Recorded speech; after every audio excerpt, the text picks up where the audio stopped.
Magandang hapon, Malacañang Press Corps. Kasama natin ngayon si OPS-OIC Undersecretary Attorney Cheloy Garafil. Ma'am? Good afternoon, Malacañang Press Corps, Department of Foreign Affairs Press Corps, and ASEAN Philippine Media Delegation. The ASEAN Summit is the highest policy-making body in ASEAN, comprising the heads of state, of government, or ASEAN member states. It is held twice a year and serves as a venue for discussion and policy deliberations on various developments and global issues affecting the Southeast Asian region and beyond. The 40th and 41st ASEAN Summits and related summits will be held in Phnom Penh, Cambodia next week. The East Asia Summit, the ASEAN Plus 3 Summit, and the ASEAN Leaders Meeting with the UN Secretary General will be held concurrently. These related summits will review the existing and new areas of cooperation and exchange views on regional and international issues between ASEAN and its dialogue partners. The dialogue partners include Australia, Canada, China, India, Republic of Korea, and the USA. During the trip, the President will also meet with the Filipino community in Cambodia. He will update them on the programs and policies of his administration, especially on the protection and promotion of the rights and welfare of OFWs. To give us more details on the participation of President Ferdinand Marcos Jr. to the ASEAN Summit next week, we have this afternoon the following officials from the Department of Foreign Affairs: DFA spokesperson Ambassador Teresita Daza, Office of the ASEAN Affairs Assistant Secretary Daniel Espiritu, and Office of the Asian and Pacific Affairs Assistant Secretary Nathaniel Imperial. So, ma'am, ladies first. If you have any statement, please go ahead. Thank you. Just to thank the OPS for organizing this. It is a joint press conference. We also have the DFA Press Corps joining us online so that they can answer questions relative to this meeting. This is one of the important meetings that will be held this year, and we're very happy to have ASEC Daniel Espiritu, who is heading ASEAN, and also ASEC Neil Imperial, who heads ASPAC, to actually answer your questions, both on what's happening with ASEAN, but also as well as in terms of bilateral meetings that will be convened during this event. Thank you. We will now entertain questions. Questions from MPC? We have question from Jonah Giolagon of Asahi Shimbun. Please expound on the recommendations that foreign ministers will present to leaders in connection with Myanmar. ASEC Dan. Okay. Last October 27, we had a special foreign ministers meeting in Jakarta to discuss the issue of Myanmar. Okay. During that meeting, the different foreign ministers put forth a list of recommendations to push forward the implementation of the 5-point consensus. But this will still have to be processed. So I think I'd better not preempt the nature of the list at this point, because it will still be processed by the some leaders of ASEAN on the way to the summit. And whatever will be processed there will be cleared by the foreign ministers before it could be elevated to the summit leaders during the summit. Yeah, thank you. ASEC, follow-up from Zona. Will ASEAN leaders initiate any new action to encourage Myanmar's military to resume or fast-track the implementation of ASEAN's 5-point consensus? Yeah, definitely they will. And that's why there are these 11 recommendations that are going to be discussed. But at this point, there's still no consensus on the 11th. And so this will have to be processed, as I said a moment ago. Yeah. Next question from Neil Jerome Morales of Reuters. We are hearing from EU sources that ASEAN countries will have shown for the first time an interest in discussing a possible trade deal with the EU ahead of the EU-ASEAN summit in December in Brussels. At the ASEAN summit next week, Are there plans to launch exploratory talks with the EU for an EU-ASEAN FTA, or are there plans to launch such exploratory talks be discussed? Okay, the ASEAN EU FTA has started the talk on that. The negotiations have started almost 10 years ago, but somewhere along the way it's stalled, and up to this point there's still no progress in that. And so far, there's no plan yet, or there's no concrete discussion yet on the resumption of such talks. Now, the coming ASEAN summit will be just an ASEAN summit. We'll have a separate commemorative summit in Brussels for ASEAN EU in December, and I think that could be a good venue for a discussion on that. Although there's nothing yet on the table, as far as we are concerned today. Thank you. Can I just add to? Go ahead, just, ma'am. For backgrounder, as rightfully mentioned by ASEC, the talks on the ASEAN EU FTA has been ongoing. In 2007, negotiations for that was launched. In 2009, it was suspended. Then again, in 2017, it was agreed to relaunch the discussion on this, and a joint working group was established. But since then, there were other developments that were happening also at the bilateral level. ASEAN, individual ASEAN countries started also negotiating with the EU in terms of a bilateral FTA with them. So Singapore, for example, Malaysia, Vietnam, Thailand, Philippines, and Indonesia commenced negotiations on the FTAs. But the one that prospered was that of Singapore and Vietnam. And this track is also ongoing, besides the discussion on supposedly the ASEAN EU FTA. We were informed that there were actually discussions that were raised this year for a resumption of this, and the ASEAN actually also did a counter proposal, but it's still at the stage where there's ongoing discussions on it. But whether it will be launched and it will be undertaken is something that will still be seen, because from the ASEAN's perspective, we're waiting actually, the ASEAN is waiting for the proposal, the response of the EU in terms of their proposals presented to them already in August 2022. Thank you, ma'am. Vance Fernandez, Police Files.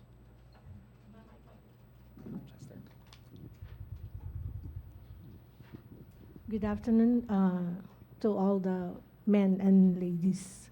For ASEC Daniel Spiritu, aside from the ASEAN, ano pa ba ang other trips na schedule ng ating Pangulo and their importance? Of course, after ASEAN, he will attend the APEC summit also in Bangkok. And then in December, as I said a moment ago, the ASEAN EU summit in Brussels. Yeah. What's the importance behind it? I cannot speak really for APEC, but it's more on the trade and investment facilitation in the Asia Pacific. It's composed of 21 countries. So the agenda there, especially on post-pandemic recovery, would be very crucial for the economic agenda of the region, especially in terms of resolving the outstanding issues that were spawned in the wake of the Ukraine crisis, especially food and energy security issues, the disruption of the supply chain, the supply chain in the world, and other measures that would be agreed upon by the 21 economic leaders of APEC to pave the way forward for more sustainable recovery in the years ahead. Yeah, thank you. Thank you very much, sir. Just add to the APEC. Yes, You asked for significance, but I also want to add to what ASEC Dan has mentioned. November will be quite hectic. You're correct in that. It will be a hectic period for DFA and the government because of the number of meetings that are going to be attended and participated in. And aside from the ASEAN, which will be held soon, immediately after will be APEC, and in the same month of November, where the President, the Secretary of Foreign Affairs, and the Secretary of Trade and Industry will participate in a Leaders' Week in Bangkok. This will be the first meeting of the President and his administration. And it will be significant because we are a founding member of APEC. As you all know, APEC was established in 1989. It has 21 member economies, and it covers the areas of trade and investment, energy cooperation, conservation of marine resources, telecommunication, and human resource development. It is significant to the Philippines largely because for the Philippines, APEC economies account for 85% of total trade of the Philippines. Over 7.5 million out of 10.7 million, or 70% of Filipinos abroad, call APEC region home. They are also responsible for 68% of the remittances making its way to the Philippine economy. And in terms of visitors to the Philippines from APEC, it comprises about 56% of tourist arrivals. Like all meetings, it's an important platform for us to actually share our experiences across different areas, the initiatives that were taken, especially in terms of the post-COVID recovery, our desire to actually see how more we can have more supply chain resiliencies. So there are a number of areas that are priority to the Philippines that we'll actually discuss. I'm happy to note that with OPS's support, there may be another briefing on the APEC, Philippine participation in APEC, that will be held or convened maybe on Monday. Okay, Monday, yes. So all questions related to APEC can actually be raised during that meeting. Next question, Raquel Bayan. Afternoon po, ma'am. May we know po how many cabinet officials or kasino po yung bubuo ng Philippine delegation na makasama ni PBBM sa Cambodia po? In Cambodia.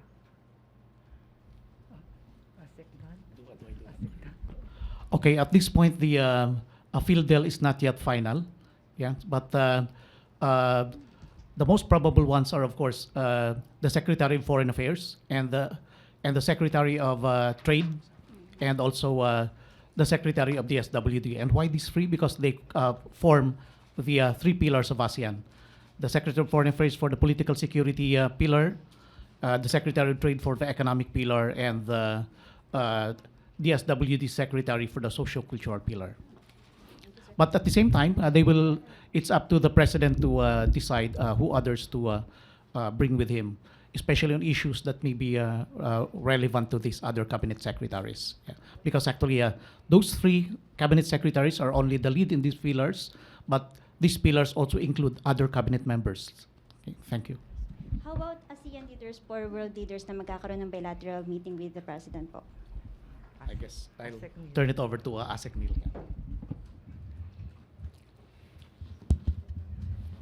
Thank you very much for that question. As you know, many world leaders and regional leaders will be present during the ASEAN meetings, so it's a great opportunity for our president to meet bilaterally with his counterparts. So far, we're still finalizing the bilateral meetings that will be conducted by the president, but I think it would be safe to say that the first one would be with the host government, with Cambodia. So the president is scheduled to meet with the Prime Minister of Cambodia, Prime Minister Hun Sen, as a matter of courtesy, and it will be their first meeting, and the first meeting as president, as the new president of the Philippines. We also expect a bilateral meeting between the president and the Korean president. As you know, the Republic of Korea is a key partner of the Philippines, economically, in terms of defense and security, and also in terms of tourism. And we have a very multifaceted relationship with the Republic of Korea. So it's very important that they discuss current and pending issues between our two countries and the opportunities that we can pursue together with the Republic of Korea. Foremost among the topics that they will probably discuss will be the conclusion of the free trade agreement between our two countries. Now, Korea is only the second country with which we will be concluding a free trade agreement after Japan. Aside from that, we have a very robust defense and security cooperation, as you well know. Okay, yes, I can't really speak for the other bilateral meetings because they don't fall under the purview of ASPAC, but there will be more than two bilateral meetings being scheduled between the President and his counterpart leader. Thank you. Okay. We have a question from Ron Lopez of Agence France Presse. We would like to know the expectations from the DFA on meeting. May we know what will the Philippines push for during the meeting? What will they block? Anything to expect regarding the 5-point consensus on Myanmar? Okay, let me start probably with the foreign policy priorities of the president when it comes to ASEAN.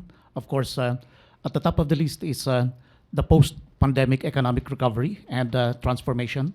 So that would cover food security, energy security, digital transformation, and the digital economy, and also climate change, in as much as this is very much related to our disaster management efforts in the Philippines. Now, with regards to international issues, especially on Myanmar, we are very much at the forefront of the call for the implementation of the 5-point consensus. And then on other international issues such as Ukraine, we are, of course, calling for the cessation of hostilities and the return of the concerned parties to the negotiating table. And also, we'll have to discuss also the negative impact, the global impact of the crisis, especially on the global economy. Stagflation, and again, energy shortage, food shortage, and the host of other ramifications of this conflict. Now, the South China Sea will also be there because we always carry that in all of our meetings in the international fora. Thank you. We have another question from Ella Hermonio of Nikkei. In an address last month, President Marcos said that ASEAN has been unable to bring Myanmar to the table to discuss and resolve their country's issues. He even proposed to engage with representatives of their military government.